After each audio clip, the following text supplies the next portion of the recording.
Gracias, Emilio. 7 de la mañana, 33 minutos.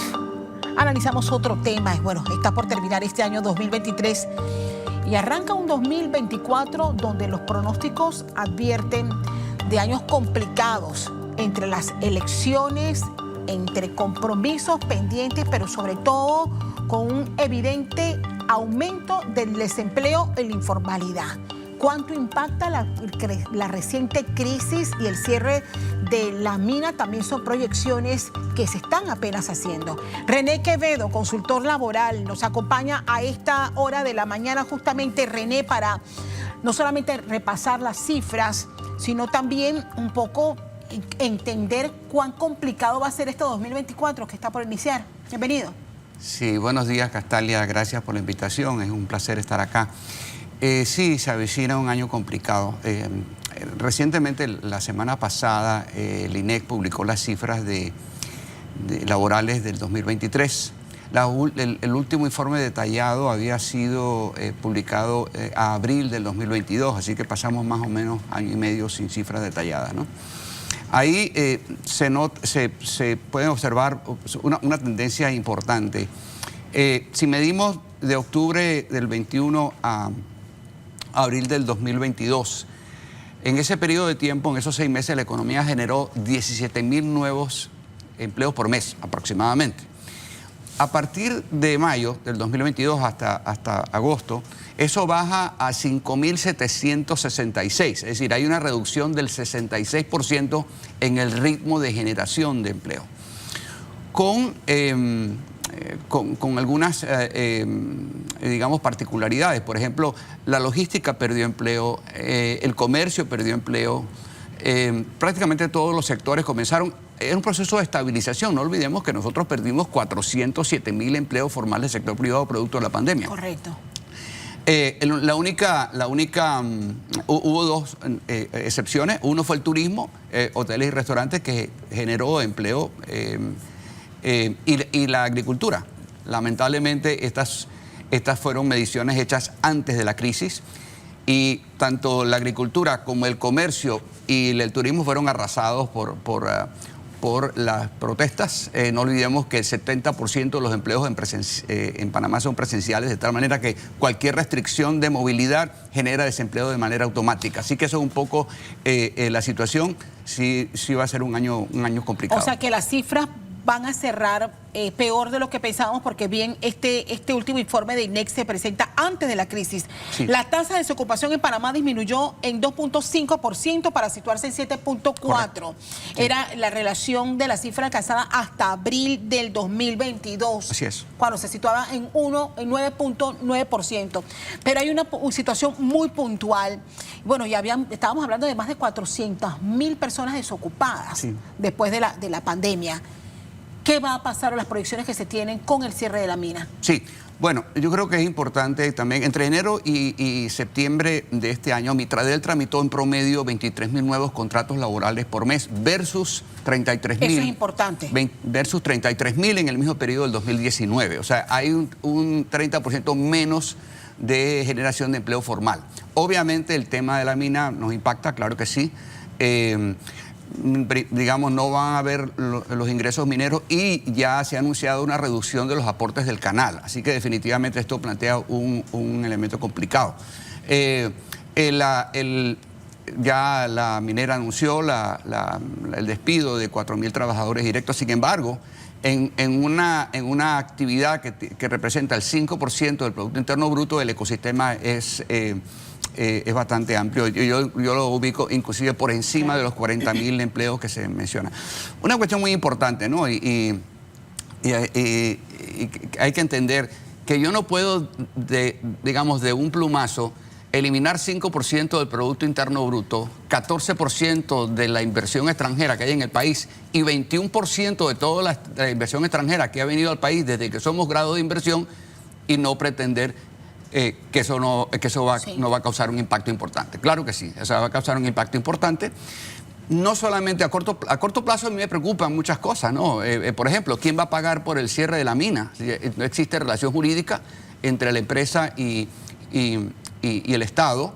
Eso no es cuestión de ponerle un candado. Entonces, bueno, pero no está claro quién va a pagar esto. Entonces plantearía de que el Estado es el que tiene que pagar. ¿De dónde va a sacar la plata? Estamos hablando de que hay un problema severo de liquidez en el Estado. El Estado le debe 1.500 millones de dólares a sus proveedores y contratistas. Entonces, de alguna manera, esto plantea un panorama incierto. Ya me preocupa también a nivel internacional.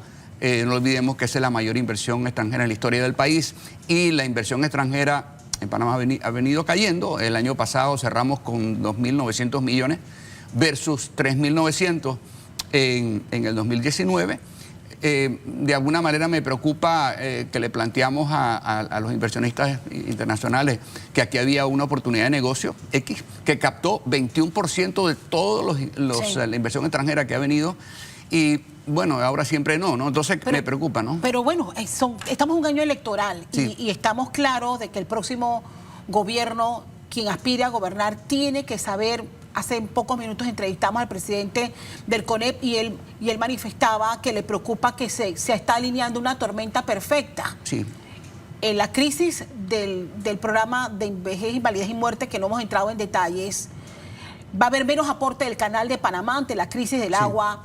El cierre de este gran proyecto minero, y que era visto a nivel mundial también por otras empresas, las bajas calificaciones que estamos recibiendo también, el tema de la seguridad jurídica que puede estar un poco empañada en este momento. O sea, tenemos una situación muy complicada, y la gran pregunta, René, es hacia dónde tenemos que migrar. O sea, ¿cómo debe ver esta situación y a qué debe apostar el próximo gobierno? Sí, yo creo que definitivamente el próximo gobierno tiene que restablecer la confianza y reconstruir el tejido productivo, social y jurídico de alguna manera del país, ¿no?